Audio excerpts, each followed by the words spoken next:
Este podcast es posible gracias a nuestros patrocinadores K-School, Flat 101, SideSpect y Visual Website Optimizer. Gracias por su apoyo a la comunidad CRO y CXO.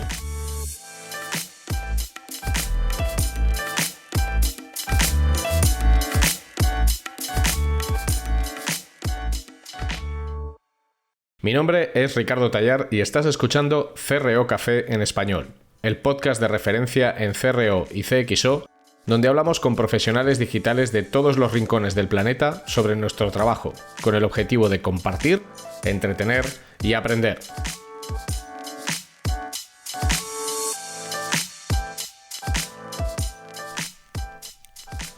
Bienvenidos a un nuevo episodio de CRO Café, en español, por supuesto.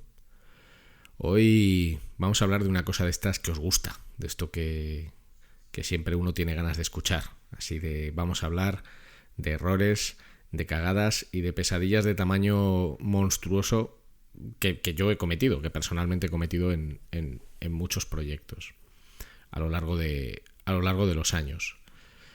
Yo comencé a utilizar herramientas de testing y de optimización allá por 2008 con Google Website Optimizer, y todos estos años de testing y experimentación pues dan para cometer auténticas recopilaciones de errores que desgraciadamente se dieron. Lo que pasa que cuando uno comienza a hacer lo que sea, cualquier cosa, en cualquier disciplina, pues lo más habitual es cometer no uno, ni dos, ni tres, sino muchos errores, porque forma parte del proceso de aprendizaje. También pensad que hace 13 o 14 años aprender sobre CRO, sobre optimización, sobre testing era bastante más complejo que ahora, y al final era un aprendizaje de hacer y equivocarse, una tras otra. Pero como todos sabemos que las historias de éxito están muy bien, pero que disfrutamos muchísimo más con las historias de fracaso, muerte, destrucción y dolores de cabeza, vamos a hablar de eso en primera persona, cosas que algunas pues personalmente se me hicieron duras, pero que creo que es interesante compartir. Así que ya sabes, ponte tu copa de champán, tu café, tu Baileys o tu orujo y vamos a por ello. Yo diría que el primer gran error que cometemos todos, y que yo cometí, es sobre todo comenzar a ejecutar acciones basándome en best practices, en buenas prácticas, ¿no? Tú empiezas en esto del CRO, en esto de la optimización. Yo recuerdo que me compré varios libros al principio, pero sobre todo uno de Tim Ash que se llamaba Landing Page Optimization, y también el libro de los hermanos Eisenberg sobre el uso de Google Website Optimizer, que se llamaba Always Be Testing.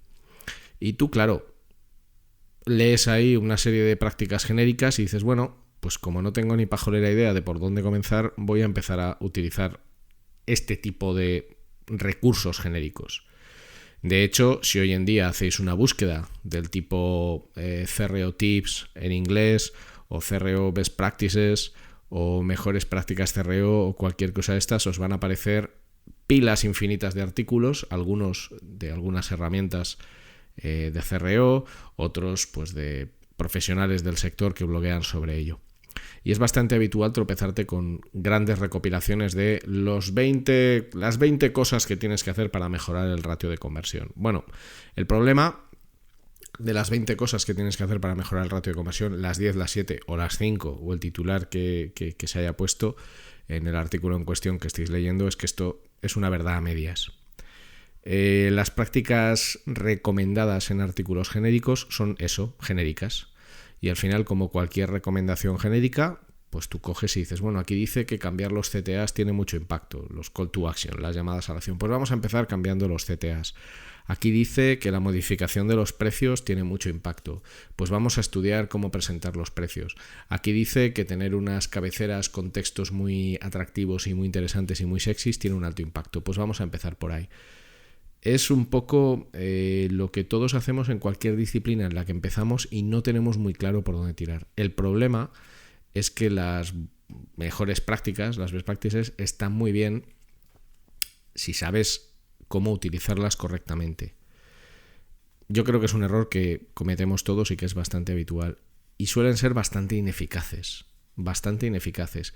De hecho, lo mejor que cada uno de vosotros puede hacer es elaborar su propia lista de buenas prácticas en función del proyecto o sector que está trabajando. Es decir, lo que te funciona, por ejemplo, para venta de producto, no te sirve para venta de servicio. Lo que a su vez te sirve para venta de producto commodity, lo que es gran consumo, no te sirve para venta de producto de una startup que acaba de lanzar un producto totalmente nuevo. Porque los drivers de conversión y los elementos que hacen que una persona confíe en contratar un seguro, por ejemplo, nada tienen que ver con los elementos que hacen que se decida por un producto totalmente nuevo que acabas de lanzar al mercado. Yo creo que las mejores prácticas generales son útiles cuando la base del proyecto sobre el que estás trabajando es un auténtico desastre. Es decir, cuando está todo por optimizar, todo por hacer y todo es un caos y una muerte continua, ¿no? Pero si trabajas con un producto o con un servicio que esté mínimamente desarrollado en su capa digital, te van a ser muy poco útiles. Y es bastante frustrante el pensar que tú has seguido un manual y no has conseguido ningún tipo de resultado.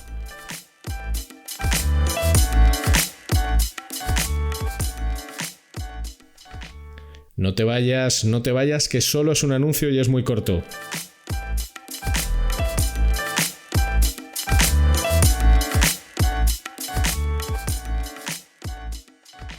Si necesitas ayuda profesional para mejorar la conversión de tu negocio digital, tu mejor opción es contar con Flat 101.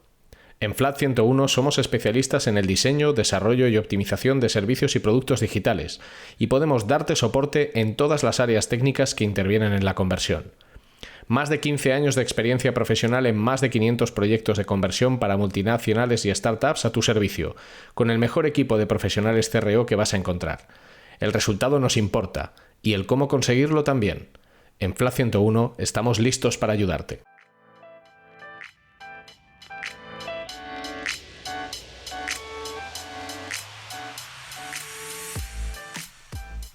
Luego hay un error que he cometido no una ni dos, sino más veces a nivel de negocio, que es vincularse a variable. Es decir, que parte de lo que vas a cobrar por un proyecto de CRO esté vinculado a un resultado que has de conseguir con ese propio proyecto de CRO. Es decir, si vas a facturar 1.000 euros, pues que 200 de esos euros solo los cobres en el hipotético caso de que alcances un resultado de mejora de conversión de X, previamente pactado. Lo primero que quiero contar sobre esto es que a mí vincularme a variable no me supone un problema. El problema no es vincularse a variable. Siempre el argumento que se suele decir es un poco un argumento un tanto tramposo, porque el argumento suele ser: si tú confías en que tu trabajo va a servir para mejorar la conversión o el rendimiento de este producto o servicio digital, no deberías tener ningún problema en vincularte a objetivo. Y esto es tramposo porque todos los que trabajamos en optimización y en mejora, independientemente del área de la optimización y la mejora, lo que hacemos es aplicar un método, utilizar nuestra experiencia y utilizar nuestros conocimientos para intentar lograr un resultado, pero ese resultado depende de muchas variables. Algunas las controlamos y otras no. Esto es como si tú, salvando las distancias, solo le quisieras pagar al médico si te curas o si el tratamiento que te ha recomendado es 100% eficaz. Entonces, muchas veces un médico, de hecho, un buen médico nunca te garantizará un resultado porque no puede. Porque si tú no sigues sus indicaciones u otras variables del entorno no se dan, pues el resultado no se produce. Y lo que hacemos nosotros, salvando las distancias, que aquí no estamos salvándole la vida a nadie, es exactamente lo mismo. A mí me gusta vincularme a variable siempre y cuando yo pueda intervenir directamente en las variables que van a hacer que consiga ese éxito o no. Me explico. Si estamos trabajando en la mejora de conversión de un producto, de un servicio, que de repente cambia de precio, o que de repente cambia su posicionamiento, o de repente invierte 3 veces menos en la captación de tráfico, o aparece un nuevo competidor en el mercado con unas condiciones mucho más ventajosas para el mismo segmento de clientes, difícilmente vamos a conseguir nuestro objetivo. Nosotros hemos hecho nuestro trabajo de manual, lo hemos hecho perfectamente, pero han aparecido un montón de variables encima de la mesa que impiden que el resultado se dé. Y como tú has vinculado parte de tu salario o parte de tus ingresos a ese objetivo, no lo cobras. Te puedes vincular a variable siempre y cuando, en mi experiencia, siempre y cuando controles los elementos que forman parte de esa variable. Si no los controlas, tened cuidado porque es algo un poco tramposo, es algo un poco tramposillo y puede darte unos dolores de cabeza importantes. Vamos con la tercera. La tercera sería centrarse en cambios iterativos de muy poquito impacto. ¿Qué es un cambio iterativo? Bueno, pues un cambio iterativo es tomando un producto o un servicio que ya existe, una interface, una landing, una PLP, una PDP. PLP son las siglas de Product Listing Pages, o sea, páginas de categoría. Una PDP es una página de producto, pues la landing de producto. Es decir, coger algo que ya existe e introducir pequeñas iteraciones, pequeños cambios que en teoría deberían de producir una mejora en el rendimiento de esa pieza, de esa parte de la cadena. ¿Cuál es el problema? Que al final cambios iterativos de bajísimo impacto no suelen producir grandes impactos. Entonces, muchas veces tu planteamiento de un test es: vamos a cambiar el CTA, vamos a cambiar el color de un botón, vamos a cambiar la posición de un texto, vamos a cambiar la fuente del texto, vamos a cambiar la fuente del precio, el tamaño, la ubicación, los colores. Todo eso son iteraciones de bajísimo impacto que rarísimas veces tienen un impacto grande. El cambio que puede generar un impacto mayor es la presencia en el above the fold, en la parte de la pantalla que se ve sin necesidad de hacer scroll, de un CTA, de un botón o de un elemento de interacción principal. Pero salvo eso, y en los casos en los que se puede demostrar que esa parte no está siendo vista, es dificilísimo que un cambio iterativo de bajo impacto genere un cambio grande. Entonces, bueno, yo creo que es un error que he cometido muchísimas veces. Intentar generar un resultado muy positivo con un cambio de iteración de muy bajito impacto. Otro error que desgraciadamente he cometido muchas veces es el testar utilizando landings, productos o servicios con un volumen de tráfico muy bajo o que son totalmente secundarios o terciarios para la organización. Aquí a veces caes en la tentación, tú quieres hacer un test, quieres demostrar que, por ejemplo, los planteamientos de página de producto de un e-commerce o los planteamientos de página de servicios de un generador de leads son muy mejorables, quieres plantear un test para mejorarlos y alguien te dice: bueno, vale, pero hagámoslo en un sitio en el que no corramos muchos riesgos, que no tenga mucho tráfico, en una página de un producto o de un servicio que sea secundaria. Bueno, tú en principio, como buena persona con poca experiencia, pues te parece bien. El problema es que testar elementos, páginas, pantallas en las que apenas hay tráfico o que no tienen relevancia a nivel de negocio porque son productos o servicios que no se venden, no te va a conducir absolutamente a nada. Entonces, claro, aprender esto por el camino del dolor, pues es eso, doloroso. Pero ese tipo de test, lo único que te van a enseñar es algo que no tienes que hacer en el futuro, o en todo caso podrás aprender cosas acerca de la implementación del propio test desde el punto de vista técnico o desde el punto de vista operativo, pero difícilmente te van a ayudar en hacer las cosas bien porque no vas a obtener resultados. En primer lugar, porque si necesitas fiabilidad matemática vas a necesitar meses o años para conseguir un resultado que tenga significancia estadística, y en segundo lugar, pues porque un producto secundario es eso, secundario, y no suele reflejar la realidad de negocio del cliente en el que estás trabajando, del proyecto en el que estás trabajando. Otro error muy habitual hace años, ahora hace ya muchos años que no lo cometo, pero otro error muy habitual que cometí varias veces, una vez más, debo de ser un tío muy zote, que me he equivocado varias veces, es lanzar test o lanzar experimentos sin comprobar que funcionaban correctamente, lo que se llama pasar un proceso de QA. QA son las siglas de Quality Assurance. Entonces, básicamente es seguir un proceso que garantice la propia calidad del test. Sobre todo, y en los últimos años, muy vinculado a que un test se ejecuta correctamente en todas las tipologías de navegador, en todas las tipologías de dispositivo o incluso en todas las tecnologías tipo CMS. O sea, nada tiene que ver lanzar un test en una tecnología SPA, Single Page Application, con hacerlo pues con otro tipo de tecnología. Las fases de QA, de Quality Assurance, si queréis ya las comentaremos en otro episodio porque te pueden permitir localizar problemas en el lanzamiento de un test. Si tú lanzas un test sin hacer un QA, puede suceder, y de hecho a mí me ha sucedido, que interpretes los datos del test de una manera muy distinta a como ha sucedido en la realidad. Por ejemplo, un proceso de QA bastante habitual es hacer un test AA, es decir, calibrar o comprobar la calibración de la herramienta de testing que vas a utilizar lanzando un test AB falso, porque en realidad generas dos versiones que son la misma, pero esto se hace para comprobar pues, si los volúmenes de tráfico se reparten correctamente, si la medición en cuanto a ratios de conversión o la métrica que estés siguiendo es fiable, todo este tipo de cosas. Ahora es el momento de una pequeña promo.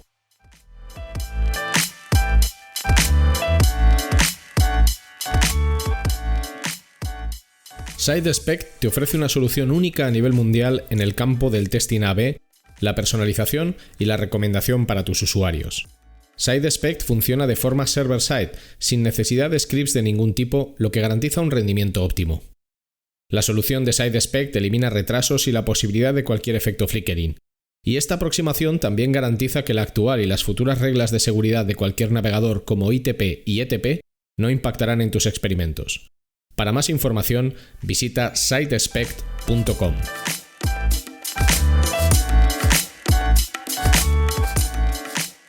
Es un error que sobre todo yo cometí las primeras veces por pura inexperiencia. Ni sabía lo que era un proceso de QA cuando comencé en esto del testing, del CRO y de la experimentación y de la optimización. Pero que es necesario porque tú estás viendo, sobre todo cuando trabajas con herramientas muy basadas en el cambio del frontend, tú estás viendo un cambio perfectamente en tu navegador. Yo que sé, estás utilizando Chrome, lo ves perfectamente en Chrome, pero muchas veces no pruebas o no cuestionas o no compruebas que se mide correctamente o que se ve correctamente ese cambio en Safari, en Firefox, en Maxton, en Internet Explorer, en Edge o en el navegador que sea. Y los procesos de QA no consisten solo en eso, sino que son procesos bastante más complejos. Lanzar un test, sobre todo un test que se presupone es importante, que va a tener impacto porque lo lanzas, por ejemplo, contra un proceso de booking, si estás testando en una cadena hotelera o en una OTA, en una Online Travel Agency, lanzarlo sin un proceso de QA es un poco suicidio, es un poco peligroso. Luego un error muy, muy habitual, sobre todo que cometí al principio, era basarme en el resultado de un solo test para concluir que un cambio es recomendable para todo un sitio web o para toda una aplicación. Yo creo que es un error muy habitual todavía hoy día porque no hay muchos profesionales que tengan un recorrido largo en testing. Hace unas semanas estuve repasando los tests que he realizado, por ejemplo, para en los últimos 12 o 13 años, algunos de ellos, y estaba intentando cuantificar cuántos test había hecho, en cuántos test había podido participar. Y me salían unos cuantos cientos en plural. Entonces creo que todavía no hay muchas personas que hayan podido hacer cientos de test en plural. Entonces es bastante habitual este error, ¿no?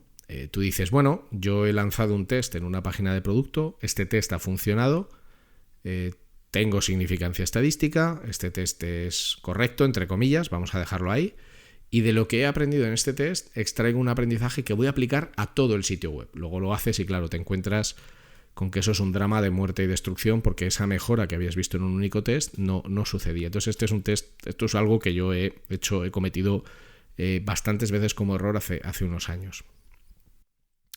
Luego otro error también muy habitual y vinculado sobre todo a negocio, cuando uno está empezando, sobre todo si es autónomo, si es freelance o está montando su propia empresa, es comenzar a trabajar en proyectos en los que sabes, porque tú lo sabes perfectamente que no vas a poder mejorar nada. No vas a poder mejorar nada porque en esa empresa, en ese cliente o en ese proyecto hay una carga técnica importante y hay una dependencia de un equipo de desarrollo, de un equipo de IT que no va a subir tus cambios. Sabes que no vas a poder mejorar nada porque es un producto y un servicio que, por ejemplo, está a un precio totalmente inalcanzable para el mercado al que se dirige, donde además hay un componente de incógnita enorme. O sabes que no vas a poder mejorar nada porque, y esto pasa a veces, el cliente te dice que no va a cambiar nada. Que también a esto habría que preguntarle, bueno, si no vas a cambiar nada, ¿qué hacemos aquí? Yo, a raíz de cometer 3 o 4 errores de este estilo, decidí hace ya muchos años que si no voy a poder inducir mejora en un proyecto en el que trabajo, lo mejor es no trabajar en ese proyecto. Si no te voy a dar nada de valor, lo mejor es no meterme a trabajar en ese proyecto. No tiene absolutamente ningún sentido. Otro error muy habitual y que he cometido, sobre todo hace años, ¿no? Ahora estaré cometiendo otros y de los que estoy cometiendo ahora pues hablaremos dentro de un par de años. Pero otro error bastante habitual es, por ejemplo, interpretar incorrectamente los datos cualitativos que se leen en un heatmap, en un mapa de calor. Dependiendo de la herramienta de heatmaps que utilices, dependiendo de la herramienta de heatmapping que utilices, estás haciendo captura de pantalla bajo un sistema u otro. Y dependiendo de cómo captures la pantalla, en ocasiones tienes datos de diferentes versiones totalmente mezclados en tu mapa de calor, y si no sabes eso, si no conoces la parte técnica de la implementación de las herramientas de heatmapping, te puedes encontrar con un mapa de calor súper chulo, una interpretación fantástica, pero totalmente errónea, porque ese mapa que tú estás viendo y sobre el que tú estás basando tus conclusiones no corresponde a la realidad, porque, por ejemplo, se están mezclando datos diferentes de diferentes tipos de usuarios en un mismo mapa de calor que no es representativo. Y un error también muy habitual en los inicios era, precisamente por la utilización de mejores prácticas, no escuchar, no tener una fase previa de comprensión de negocio. Es muy difícil mejorar nada si no entiendes el modelo de negocio sobre el que trabajas. Es fundamental entender el modelo de negocio sobre el que trabajas. Nada tiene que ver vender bombones online con vender gominolas, vender tazas, libretas, ordenadores, periféricos, tecnología, seguros, pósters, cámaras o micrófonos. Nada tiene que ver. Son negocios totalmente distintos. Lo único que tienen en común es que se dirigen a un consumidor final y que el consumidor final, cuando paga, termina la transacción, pero no tienen nada más en común. Si no entiendes cada uno de los modelos de negocio en los que trabajas, es imposible que consigas resultados relevantes. Por eso, la aplicación de las mejores prácticas suele ser un esfuerzo bastante inútil. Viene bien como aprendizaje, como teoría, pero suele ser un esfuerzo bastante inútil. Y ya para terminar con esta cadena de errores, yo creo que lo que más pesadillas me ha dado a lo largo de los años es la gestión de expectativas. Muy difícil, muy complicado. Ya hablé de esto en un episodio. Y precisamente por la cantidad de dolores de cabeza que he tenido, es bueno trabajarlo muy bien. Al principio me daba un poco igual. O sea, alguien venía con unas expectativas muy altas y no le daba excesiva importancia. Pero es fundamental intentar alinear las expectativas. Hay personas, hay empresas, hay proyectos que a lo mejor están facturando 10.000 euros al mes, por decir una cantidad aleatoria, y su expectativa es que tú mejores eso un 50%, en teoría sin hacer grandes cosas. Entonces, esa magia de tocar un botón no existe, porque recordad que en el CRO y en la optimización la clave suele estar en mejorar muchas pequeñas cosas, y muchas pequeñas cosas de manera conjunta acaban teniendo un gran impacto en el producto o en el servicio general. No hay una palanca que tú tocas o que manipulas y que automáticamente genera una mágica mejora que dispara los resultados hasta el infinito y más allá. Suelen ser cosas muy pequeñitas, pero que acumuladas acaban teniendo un impacto muy grande. Y con esto lo voy a dejar. Creo que es una recopilación de errores bastante grande. Si queréis que me extienda sobre alguno de ellos en particular, en plan, oye Ricardo, cuéntame más en detalle, por ejemplo, qué grandes errores ha sido esto de testar en productos de bajo volumen de tráfico, etcétera. Yo encantado. Os recuerdo que mi usuario en Twitter, en Instagram es rtayar, RTAYAR, y en LinkedIn podéis encontrarme por mi nombre, Ricardo Tayar, y preguntarme lo que queráis. Yo encantado de verdad de escucharos, de leeros y de que participéis conmigo de la creación de este podcast.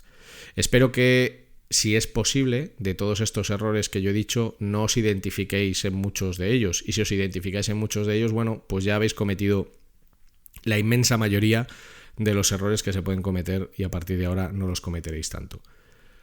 Muchas gracias por escucharme en otro episodio más de CRO Café. Nos vemos en el siguiente y hasta entonces a seguir optimizando.